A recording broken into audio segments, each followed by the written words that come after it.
मनोज बिरारी यांचा special report. पवित्र नद्यांच्या नावाने झाली गल्ल्यांची ओळख। भांडण तंटा मिटवत बामखेडा गावाने महाराष्ट्रासमोर ठेवले जातीय सलोख्याचे आदर्श उदाहरण।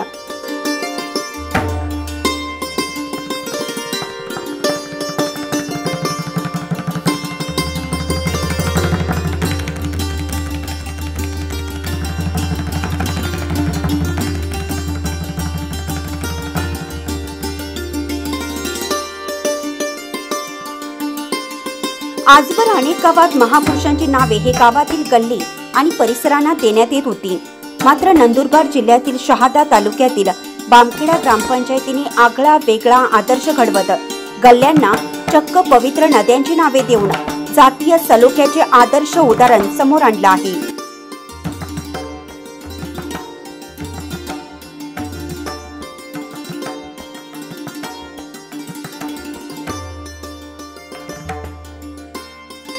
गंगा, यमुना, नर्मदा, ब्रह्मपुत्रा, भीमा, गोदावरी, तापी, कृष्णा अशा भारतातील अनेक पवित्र नद्या धार्मिक दृष्ट्या अनन्यसाधारण महत्त्व घेऊन आहेत। त्याचबरोबर या नद्या या कोणताही धार्मिक भेद न करता सर्वांची तृष्णा भागवत असतात। याचमुळे साधारण 3500 लोकसंख्या असलेल्या बामखेडा ग्रामपंचायतीने आणि सरपंच मनोज चौधरी यांनी बामखेडा गावातील वसाहतींना आणि गल्ल्यांना भारतातील पवित्र नद्यांची नावे देऊन जातीय मतभेद मिटवले आहेत। नमस्कार, मी मनोज बंसीलाल चौधरी, सरपंच ग्रामपंचायत बामखेडा, तालुका शहादा, जिल्हा नंदुरबार। माझे बामखेडा गाव हे अगोदर नदीकाठी होतं आणि आता सध्या पुनर्वसित होऊन 60 वर्ष झाली गावाला। माझ्या अगोदर या बामखेडा ग्रामपंचायतीला 17 सरपंच होते, मी 18वा सरपंच आहे आणि मी मागील 9 वर्षापासून या ग्रामपंचायतीचे पालकत्व म्हणून काम करत आहे। काम करत असताना अगोदर पदावर विराजमान होताना मी ग्रामस्थांना भेटून ग्रामसभा लावून मासिक मीटिंगमध्ये आपल्या गावाच्या काय समस्या आहेत आणि आपल्याला काय टप्प्याटप्प्याने पूर्ण करता येतील या सगळ्या गोष्टींची मंजुरी घेतली आणि माहिती घेतली। सर्वप्रथम आपल्याला काम करायचं असेल तर एक आध्यात्मिक क्षेत्रात काम करूया, जेणेकरून गावात एक चांगलं वातावरण निर्माण होईल आणि सगळ्यांचे विचार एकमेकांशी जुळतील। म्हणून आम्ही लोकसहभागातून संपूर्ण गावाच्या योगदानाने आम्ही कमीत कमी 55 ते 60 लाख रुपये लोकवर्गणीतून सगळे मंदिरं नवीन जीर्णोद्धार केला सगळ्या मंदिरांचा। त्यामुळे फायदा एक झाला की बुवा लोकांना एक आध्यात्मिककडे जुळता आलं आणि आपल्या जीवन पद्धतीवर थोडासा बदल करता आला आणि गावात सलोखा निर्माण झाला। दुसरी गोष्ट, आम्ही शिक्षणावरती काम केलं। शिक्षणावरती काम करत असताना ज्या आमच्या अंगणवाड्या आहेत, जिल्हा परिषद शाळा आहेत, या पहिले जुन्या इमारती होत्या, त्यांना सोयी सुविधा नव्हत्या। असं मी म्हणत नाही की 17 सरपंचांनी काहीच काम केलं नाही आणि मी येऊन सगळं केलेलं आहे। अगोदर सुद्धा आपापल्या परीने सगळ्या सरपंचांनी काम केलेलं आहे। परत मला काम करण्याची संधी मिळाली म्हणून अंगणवाड्यांना सुसज्ज इमारती दिल्या, त्यांना लागणाऱ्या सगळ्या सुविधा दिल्या।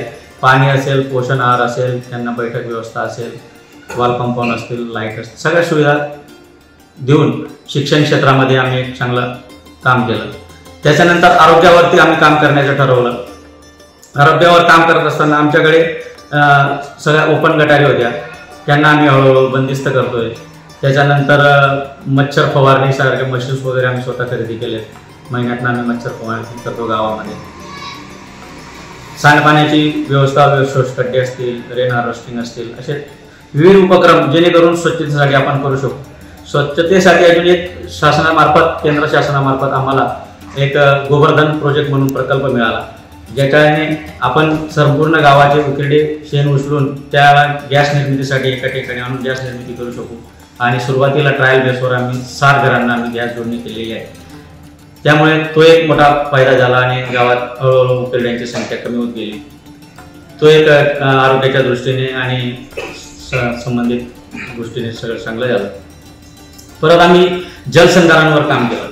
जलसंधारणावर मागे पाणी फाउंडेशनमध्ये संपूर्ण गावाने हिरिरीने भाग घेऊन एक चळवळ निर्माण झाली आणि लोकसहभागातून आम्ही नाला खोलीकरण, डीप सीसीटी, बंडिंग बांध व यासारखे असंख्य उपक्रम आम्ही तिथं केले आणि लोकांच्या सर्व सहभागाने हे काम उभं राहिलं आणि जमिनीची जी पाण्याची पातळी खाली गेली शोधणे, घर शोधणे फार अवघड जायचं। त्यासाठी आम्ही सर्व ग्रामस्थ मिळून असं ठरवलं की आपण आपल्या गल्ल्यांना अगोदर जे नावं दिलेली आहेत, जातीवाचक नावं आहेत, काही आध्यात्मिक नावं आहेत, याच्याने कोणाला राग येतो, लढाई भानगडी होतात, कोणाचं मन दुखवलं जातं। याच्यावर पर्याय म्हणून आपण असं करूया की बुवा आपण काहीतरी गल्ल्यांना नाव देऊया।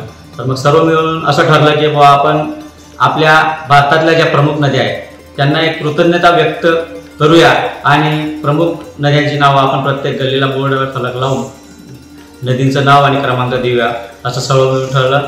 तशाच पद्धतीने आम्ही आमच्या सर्व गावाला तसेच बोर्ड लावलेले आहेत। आम्हाला बोर्ड वगैरे लावून झाल्यानंतर आम्हाला असं वाटलं नव्हतं की आपलं एवढं या गल्लीच्या नावं दिल्याने पूर्ण महाराष्ट्रात नाव होईल। एक नाविन्यपूर्ण उपक्रम हा झाला आमचा आणि आजूबाजूच्या खेड्यांवरती, जिल्ह्यांवरती, तालुक्यांवरती सुद्धा याचा आदर्श घेऊन आपापल्या परीने सरपंच सुद्धा तिथं हे बोर्ड लावण्याचं काम करतायत। याचा आम्हाला जास्त आनंद आहे की एखादी गोष्टी केल्यानंतर त्याचा पॅटर्न निर्माण होतो। तसाच आमच्या बामखेड्याच्या सुद्धा या फलका अनावरणाच्या निमित्ताने एक पॅटर्न निर्माण झालेला आहे आणि कोणी उत्सुकतेने विचार न करता की कसं सुचलं, काय सुचलं, तर एक चांगली गोष्ट आमच्या हातून घडलेली आहे। परत विविध क्षेत्रांमध्ये आम्ही काम करतो। आजपर्यंत सगळ्या क्षेत्रात आम्ही काम केलं। शिक्षण असेल, आरोग्य असेल, जलसंधारण असेल, वैयक्तिक लाभाच्या योजना असतील, या सगळ्या गोष्टींमध्ये काम केलेलं आहे। तरी भविष्यात सुद्धा आपण चांगले काम करूया एवढंच या निमित्ताने। मनोज चौधरी, सरपंच बामखेडा। 1959 ला बामखेडा गावाला पुराने जोडपले होते।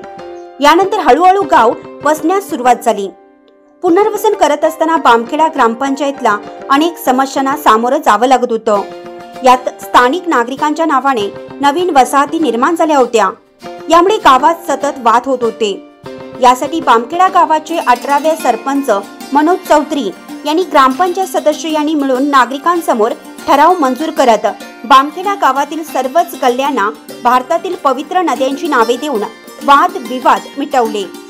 याशिवाय या बामखेडा ग्रामपंचायतने गावात स्वच्छता मोहीम राबवली असून जलजीवन मिशनसाठी केलेल्या कामासाठी वानखेडा गावचे सरपंच मनोज चौधरी यांनी 26 जानेवारी रोजी दिल्ली येथे आमंत्रित देखील करण्यात आले होते। IND न्यूज साठी मनोज बिरारी यांचा स्पेशल रिपोर्ट।